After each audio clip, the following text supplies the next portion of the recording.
Hey, good morning. Give everyone another few minutes. Just try to get this.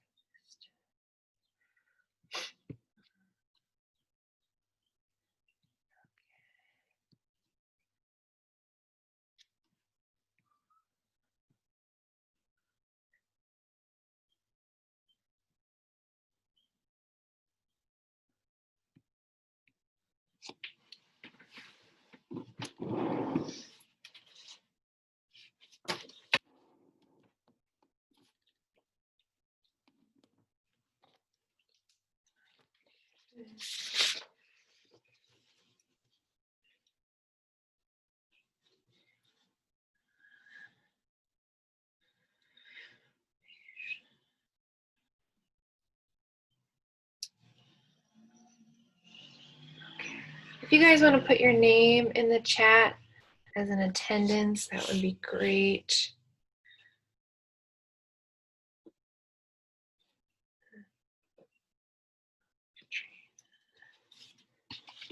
Thank you guys. We'll give everyone another few minutes. Good morning. Good morning.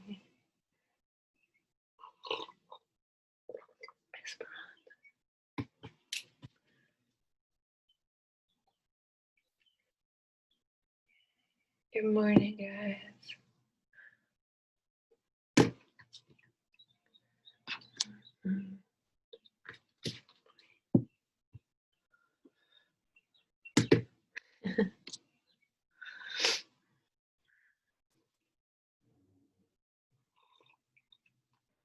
Hi, Miss Carol.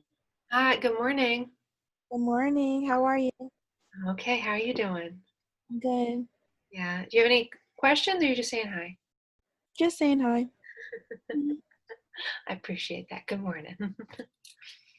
We'll give everyone another few minutes just to log on and get their coffee going.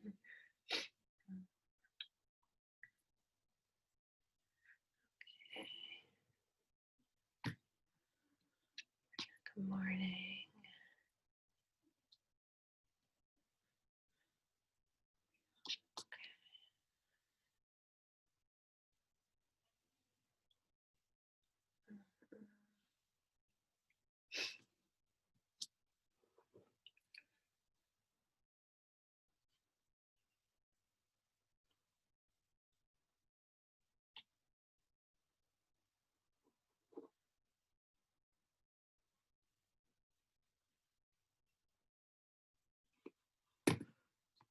Good morning.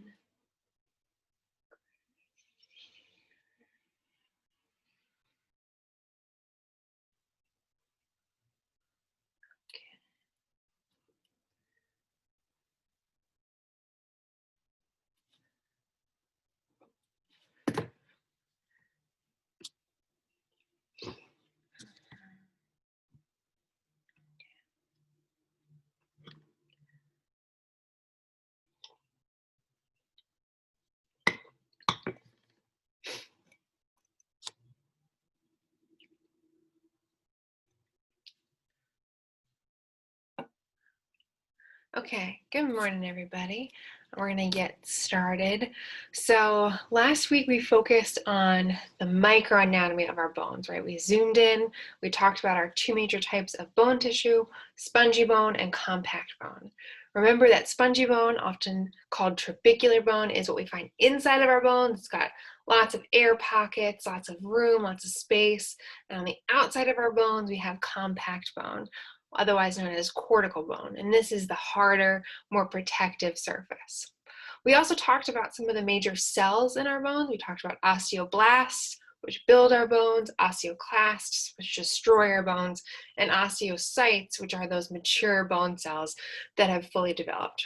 Remember, anytime you see the word cyte, you want to think that's a mature cell. So we're talking about melanocytes, keratinocytes in our skin, osteocytes here in our bones. So what we're going to do today is we're going to focus on the skeletal system as a whole. So we're going to zoom out and look at how all of the bones come together in our body. And then we'll end with a common bone disorder, osteoporosis. Okay, so the first thing we're going to do is our attendance quiz. So on the Class 6 agenda page, let me share my screen so you can all see what I am talking about here.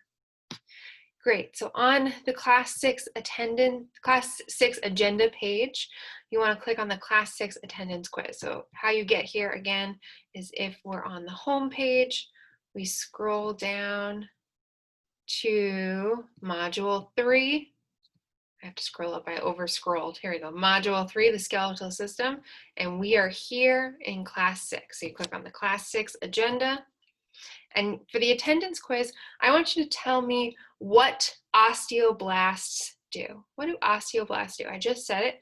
See if you can remember from a minute ago. What do osteoblasts do? So while you guys do that, I'm going to pull up the PowerPoint because we've gotten a few questions.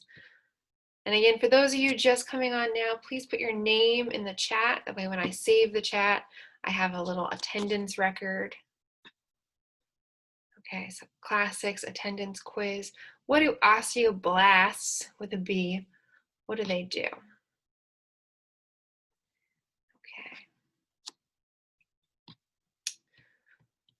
Okay. One more minute here. So osteoblasts, with a B, remember, are our builder cells. Blast meaning builder. Okay, osteoclasts, I remember them as the chaos cells. They're the ones that break all the things down. Okay, so I'd gotten a few questions and we're going to start with those. As a reminder, again, the best way to do the material is really to at least read through the chapter with the guided reading questions before class, and then you can ask questions, and then in class we'll go over your questions, and then we'll also do the activity. I know it's a lot of work, but if you put it off towards the end of the module, you're going to have to do all of the reading, all of the questions, and the homework, and prepare for the quiz. Okay, so try to do it as we go a little bit. Okay, so some questions I had gotten ahead of time. Let's see if I can move this bar up. I don't think I can. Never mind. Okay, so one question was about what do our muscles do? So what do our muscles do to our bones? Keep in mind, again, we talk about our skeletal system in isolation. We'll talk about our muscular system, but these two systems really work together. Our skeletal system works with our muscular system. And one of the ways that they interact with each other is because when we exercise our muscles, our skeletal muscles, we're placing a force on that bone. So if you are going to the gym, not that I do this, not that anyone really does this anymore. Gyms are like not a thing people go to, but you're at home, you got some dumbbells, right? You're doing bicep curls. You're going to be putting stress onto the bones of your arm, the humerus, the upper bone, and then the radius and ulna, the bones in your forearm, okay? And you're going to be putting a strain on them, and so your bones are going to say, we need thicker bone in that area to deal with that force. And so muscle activity will actually turn on, will stimulate those osteoblasts, those builder cells, to lay down extra bone in the area where the muscle is working so that it can withstand that force. And so as we get older, we want to keep this in mind. You need to use your muscles, not just to gain muscle mass, to have, you know, nice, strong arms and legs and abs, but also to help protect our bones. Those muscles are super important, okay? I had also gotten questions about our skull. So we have a skull, and it's made of two different types of bones. We have cranial bones, which form kind of the most volume, the back of our skull into the front, into the forehead. And then we've got facial bones, which are in our face. Now, you do have to know the cranial and the facial bones. You do have to know the cranial and the facial bones. You have to be able to tell me what they are, list them out, and then also tell me where they are on the skull. And I'll show you guys, I have some practice worksheets that you guys can print out on your own to practice that. So you do need to know those bones. What we're gonna do is we're gonna come up with a mnemonic to help us remember them. So I want you guys to take a piece of paper or take your phone on a note page or something and see if you can come up with a mnemonic. So a mnemonic is where you take the first letter of each of these letters, so F-P-O-T-E-S, and you give them a word that makes a phrase. So you want to try and come up with a phrase that will help you remember your cranial bones and your facial bones. So I want you guys to take a few minutes and work on that. I'm going to put you into breakout rooms very briefly for a 2-minute exercise. So, okay, I'm going to stop sharing. I'm going to put you guys into those rooms, come up with a mnemonic, and then type them into the chat when you guys have come up with one, okay? So head to a room, talk with people, come up with a mnemonic for our cranial bones and our facial bones.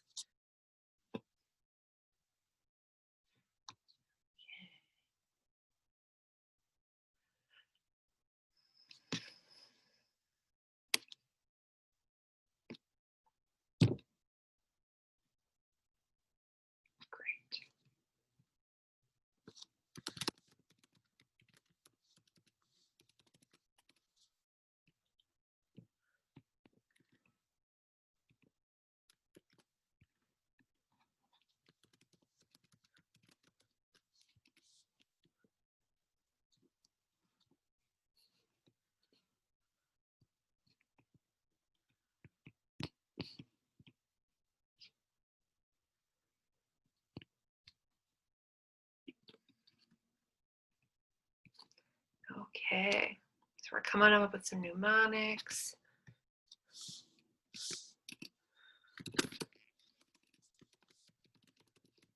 Okay.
Come on back, come on back. Okay, come on back. Welcome back, welcome back. Okay, welcome back. Okay, as you come back, if you want to put in the chat what you guys came up with for a mnemonic for our cranial bones or our facial bones. Welcome back. Welcome back. Give everyone one more minute. Looks like one room is still talking.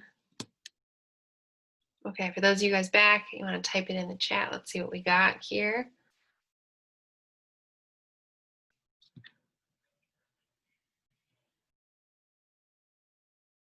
Okay. Great. Okay. Awesome. Okay.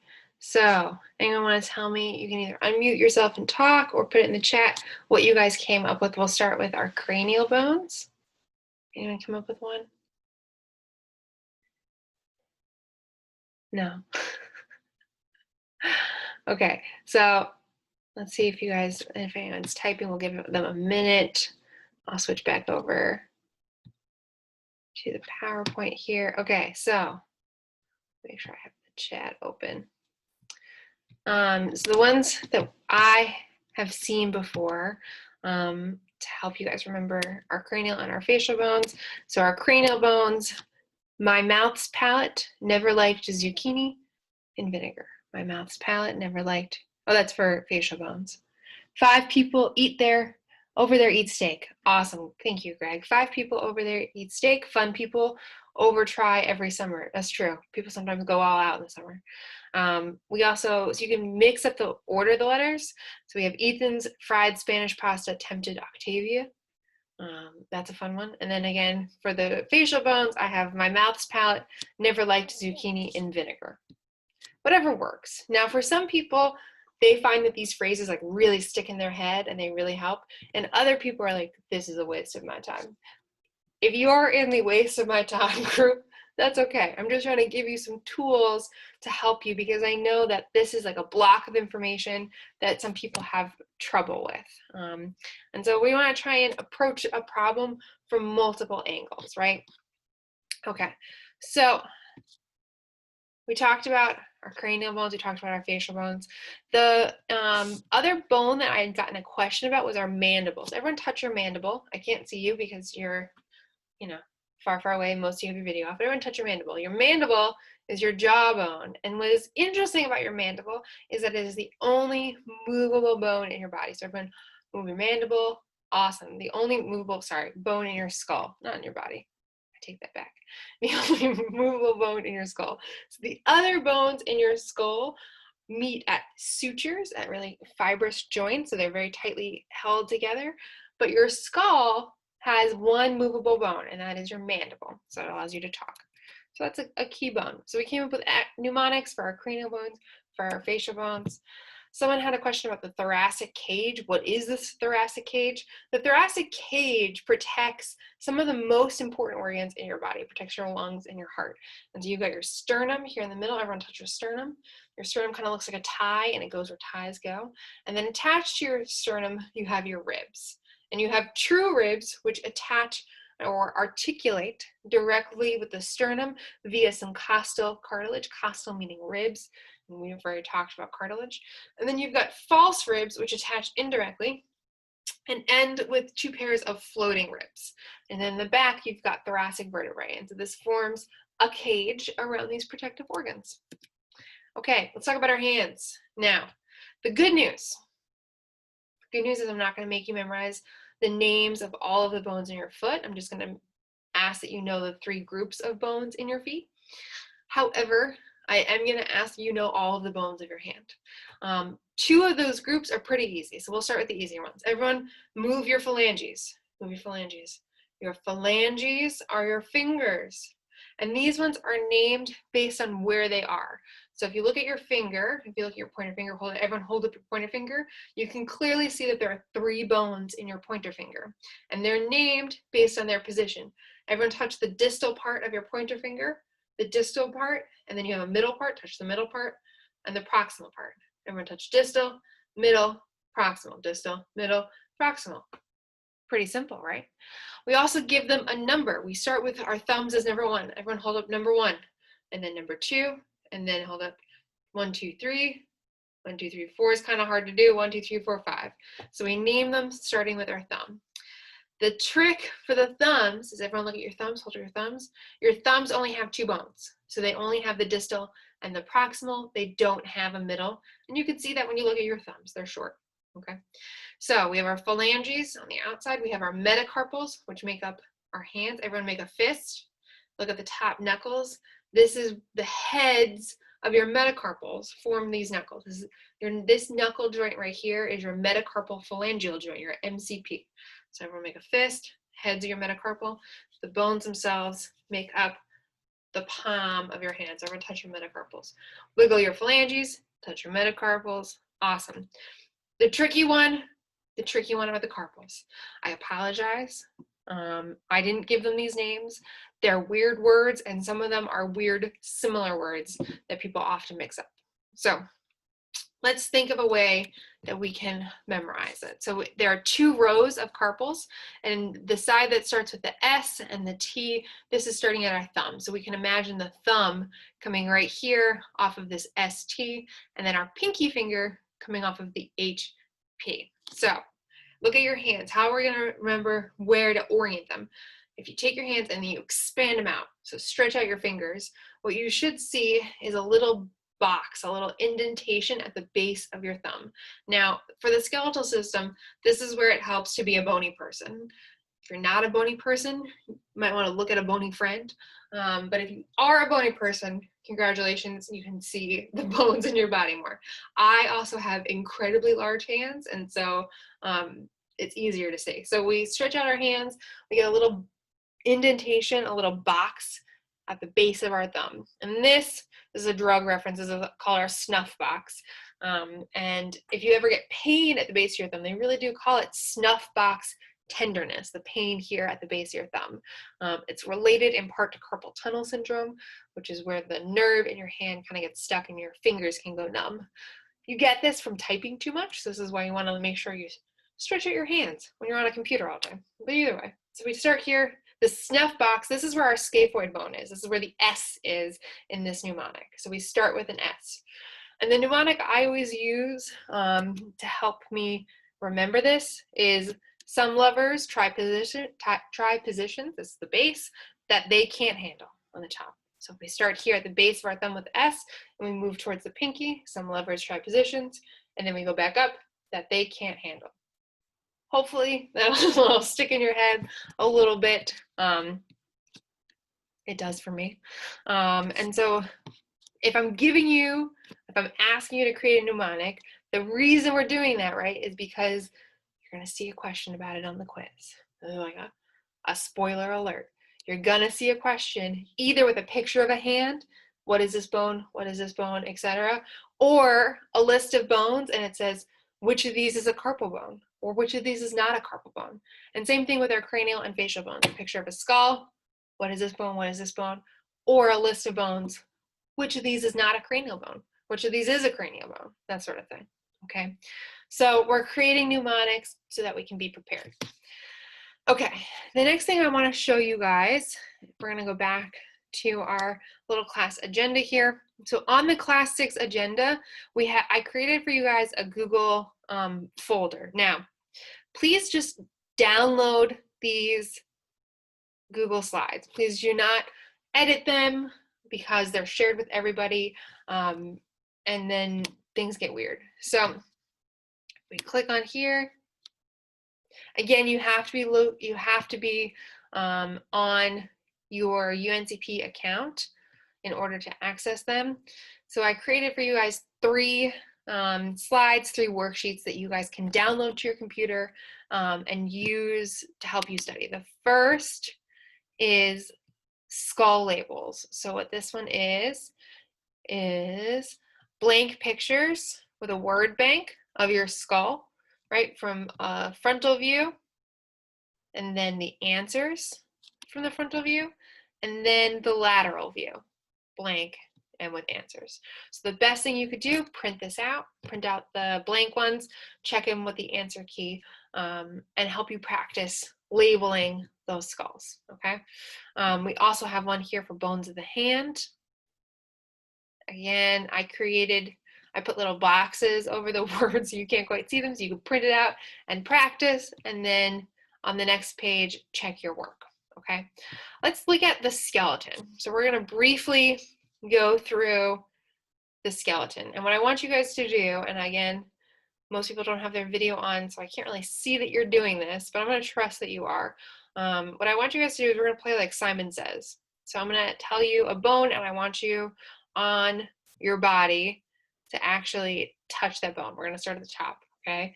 So again, we talked about our cranial and our facial bones. Everyone touch your mandible. Touch your mandible. Mandible is your jaw. Move your mandible. Awesome. We have a bone on the inside of our neck here. This is called the hyoid bone. The hyoid bone is the only bone in your body that does not articulate with another bone. So everyone touch your mandible, and then touch your hyoid bone, and touch your mandible again. Awesome. Okay, we're moving down. We're going to start with our shoulder girdle here. So this is our collarbone. The name for our collarbone is a clavicle. If you've ever seen someone break their clavicle before, you'll notice that their arm kind of like comes in, right? It's super painful. And that is because the clavicle helps hold and brace your humerus, your arm, away from your thoracic cage. So it holds your arm out. So everyone touch your clavicle, touch your mandible, touch your hyoid bone. Awesome. In the back here, our shoulder blades, we have our scapulas. You can feel the wing there, the scapular wing, okay? And the scapula is gonna have a very shallow cavity called the glenoid cavity, which forms the articulation spot for your humerus. So it forms the spot where your arm bone comes and meets your shoulder. So everyone touch your scapula, touch your clavicle, touch your mandible. Awesome. We already talked about the sternum, so everyone touch your sternum, touch your ribs, touch your clavicle, touch your scapula. Let's talk about our arm. Let's talk about our arm. So we've got the main bone in our arm, the humerus, okay? The humerus is our upper arm bone. And we have two arm bones in our forearm, okay? The radius and the ulna. Everyone do a thumbs up. The thumbs up. The radius is rad. This is how you're gonna remember it. The radius is rad. We give it a thumbs up. The radius is on the thumb side.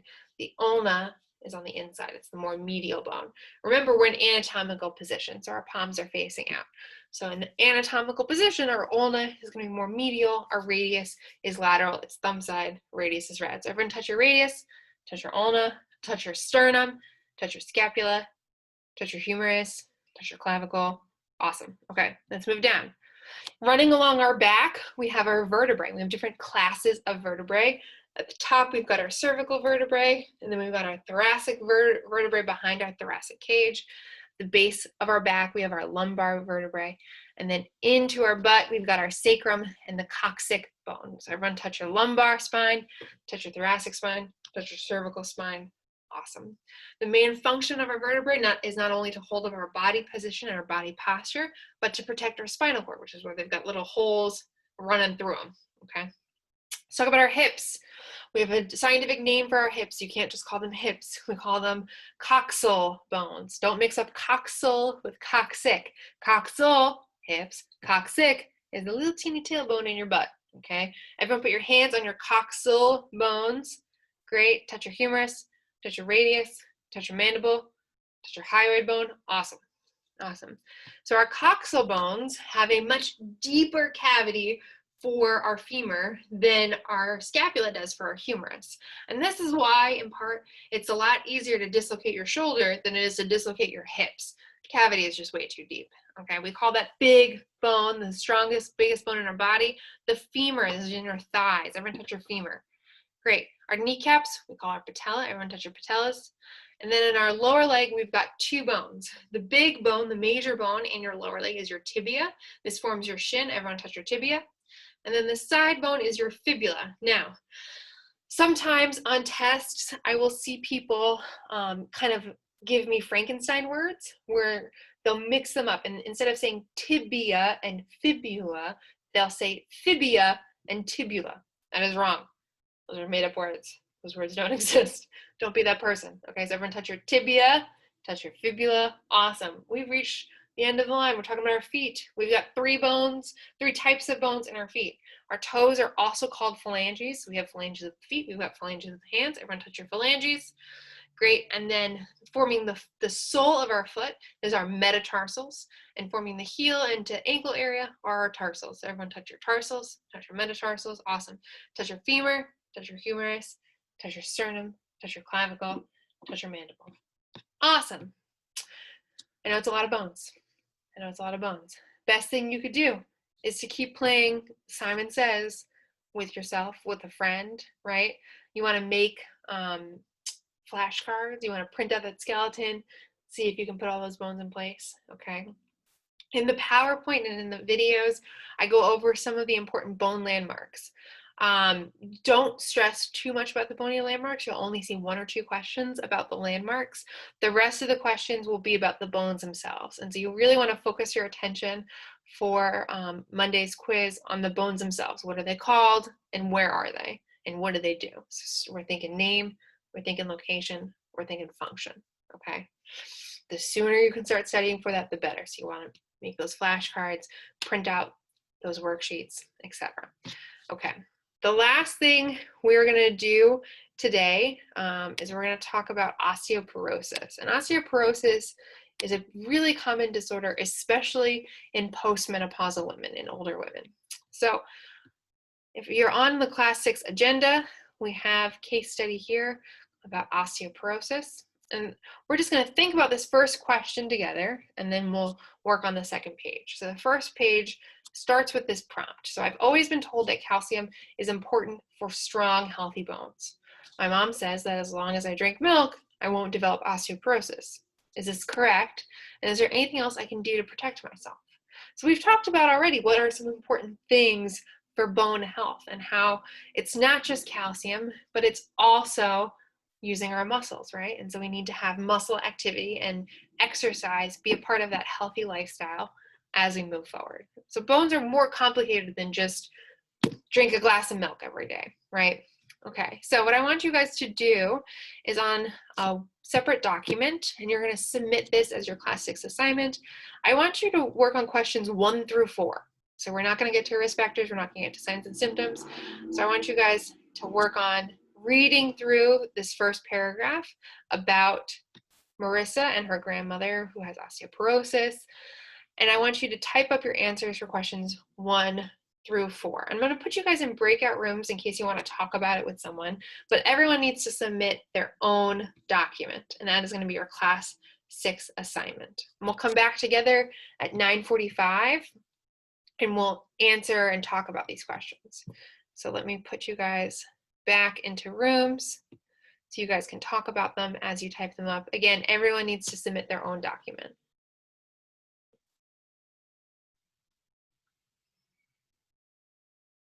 Great. So head on back to your breakout rooms. Awesome.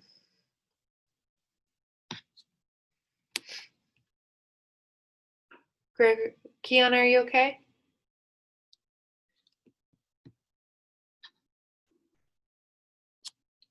Kiana? Yes, sorry, my computer's moving slow. Okay, you know, it's a rainy Friday morning. If there was ever a time to move slow, it would be right now.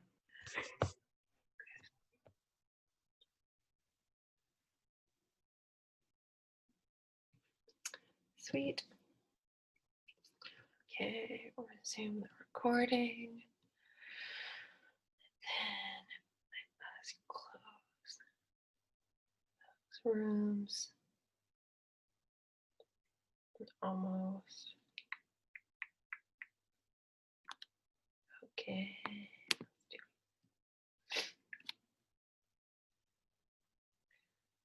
Okay. Welcome back. Welcome back. Okay. Welcome back.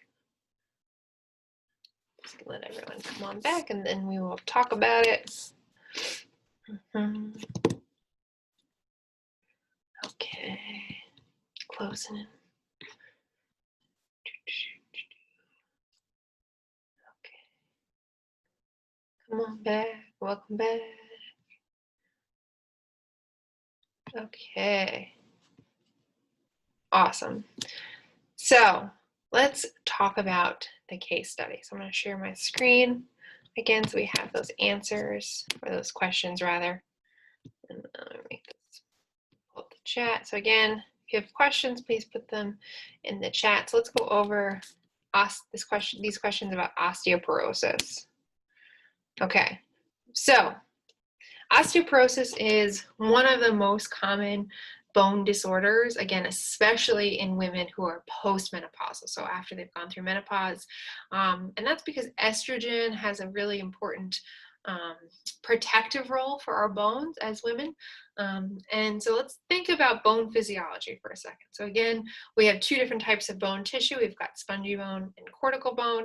And as we're growing from children, babies into children into adults, our bones are growing too. And they're growing both in length and in width. And they're doing that because of the role of osteoblasts and osteoclasts. So osteoclasts are taking away bone on the inside of the bones, making them hollow in the middle, especially our long bones, remember? And they're putting bone on the outside, okay? And they're doing that widthwise, and then in our long bones, we have those epiphyseal plates that they're moving that line further and further up, okay? So our bones are growing because of this relationship between osteoblasts and osteoclasts. Now, when we reach adulthood and we've stopped growing physically, our bones are still dynamic. Our bones are still remodeling. And what we mean by that is that the bone is not a stagnant thing. We constantly have osteoblasts putting down new bone and osteoclasts taking bone away. And we talked about the role of muscles already, that our muscles can tell the blast to turn on more. And as we get older, we want to make sure that those two cells are at least in balance, because what happens for osteoporosis is that the clasts start to work harder than the blasts, and we start to lose bone. Okay, so when we think about the relationship, question 2, between calcium and our bones, our body needs to maintain homeostasis for blood calcium. It only really cares about how much calcium is in our blood, not how much is in our bones. And this is a key concept to keep in mind, okay? Our body cares about how much calcium is in our blood. And that's because certain organs, like our muscles, which we'll talk about, and our nervous system, which we'll talk about, use calcium for some of these key functions. And so they need calcium to be at a very specific concentration. And so say it's the morning time, you have a big glass of chocolate milk, which is delicious, right? You drink your big glass of chocolate milk, all of a sudden you have all of this calcium in your blood. Your body needs to put that calcium somewhere. It doesn't want the calcium to be too high. That can cause your muscles to start twitching. Hypercalcemia, it's like a medical disorder. And so very quickly, it'll start putting that calcium in part into your bones, okay? Osteoblasts will be turned on, will build more bone.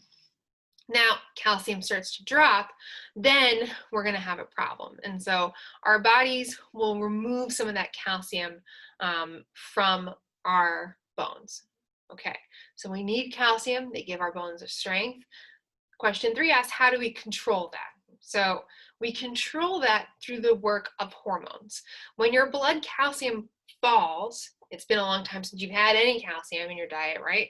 Your blood calcium will start to fall. Your parathyroid will release parathyroid hormone, or PTH, and this will stimulate your osteoclasts. So PTH is released when blood calcium falls, and it will stimulate those destructive cells to release some of that calcium from your bones and into blood. And this will bring it back up to baseline. Now, what if the reverse is true? Now, what if you've just had that big glass of milk, your blood calcium is high? This is where your thyroid hormone will release calcitonin, and calcitonin will stimulate those osteoblasts to put some of that extra calcium into our blood. These hormones also act on places like the kidneys and the intestines, but for this class, we're really only going to focus on what the hormones do to our bones in particular. Question 4 asks, what happens with osteoporosis? Well, with osteoporosis, we have the osteoclasts working harder than the osteoblasts. And so what will happen is we'll have a decrease in our bone mineral density, or BMD. And so our bones will start to thin out. And this is an abnormal bone remodeling. So normally we have the blasts adding bone at the same rate that the clasts are taking it away. But if the clasts start to work harder than the blasts do, then we're going to have thinner bones. And what can happen from there is you're going to have fractures and pain, and it can really be a pretty serious disorder, especially in severe cases for older folks. So what can you do? You gotta drink your milk, you gotta have calcium in your diet, and you gotta exercise. And all of those things together will help protect your bones. Okay, so let's look back briefly at Canvas and what we have going on here. Okay, let me let it load itself. Yes, okay, so we're here in module 3, right? We have finished this computer. We are here we are here in Module 3. I apologize for the scrolling up, scrolling down. We're here in Module 3. We finished our Class 5 activities. We finished our Class 6 activities. Keep in mind that on Sunday, you have due your guided reading questions for this chapter, the overview of bones, the skeletal systems. We have 2 guided reading questions. On Wednesday, you had to do your discussion. Remember, by Sunday, you need to have a comment on someone else's post. And then you have a homework. And then Monday, we have a quiz. Now, because of some people had some technology issues for the last quiz, and so it's still going to be open for 24 hours, but I've shifted that so that the quiz will open Sunday night at 6 p.m. and it will be due Monday at 6 p.m. And this way, if you put it off to last minute and you procrastinate, you will still be able to call the help desk if you have a computer problem. And so I wanted to make sure that we fix that situation. So it opens Sunday at 6 p.m. and it's due Monday at 6 p.m. Okay. For the Class 6 assignment, please submit your answers to those 4 questions. Again, questions 1 through 4. And that is all I have for today. So enjoy your weekend. I'll hang out if you guys have another question. Otherwise, you are all set.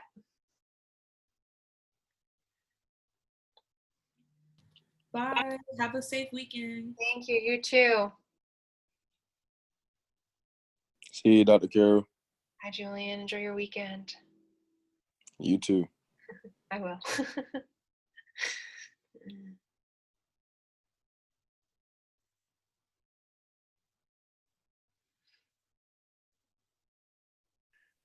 Everybody gone? Everybody's gone. No one had questions today. Oh. Is it possible you can open up a Sunday morning? Because I was planning on doing it Sunday morning. What time? Like 12. I can open it by noon. Yeah, I could do that. Okay.